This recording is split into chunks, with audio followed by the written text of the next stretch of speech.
தமிழகத்தில் பெண்களின் மீதான வன்கொடுமை தாக்குதலை தடுத்து நிறுத்த உரிய வகையில் பாதுகாப்பை பலப்படுத்த வேண்டும் என்றும் சுவாதியின் குடும்பத்திற்கு தமிழக அரசு உரிய இழப்பீடு வழங்க வேண்டும் என்றும் தமிழக பிராமணர் சங்கம் வலியுறுத்தியுள்ளது. சுவாதியின் குடும்பத்தினரை சந்தித்து ஆறுதல் கூறிய பின்னர் அச்சங்கத்தின் தலைவர் நாராயணன் இவ்வாறு கேட்டுக் கொண்டுள்ளார்.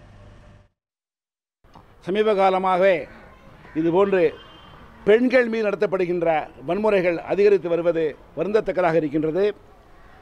அதே சமயம் இந்த நிகழ்ச்சியை பொறுத்தவரையில் அந்த குடும்பத்துக்கு ஒரு மிகவும் பேரிழப்பு. அந்த குடும்பம் வைக்கக்கூடிய வேண்டுகோள், இதை ஒரு ஜாதி அரசியலாகவோ கட்சி அரசியலாகவோ மாற்றிவிடக்கூடாது என்று வேண்டுகொள்கிறார்கள். திறமைமிக்க தமிழக போலீஸ் நிச்சயமாக விஷயத்தில் குற்றவாளிகளை கைது செய்து கடும் நடவடிக்கை எடுப்பார் என்று நாங்கள் நம்புகின்றோம். மாண்புமிகு முதல்வர் அவர்கள் இந்த குடும்பத்திற்கும் தக்க நிவாரணம் வழங்கி உத்தரவிட நாங்கள் எதிர்நோக்குகின்றோம்.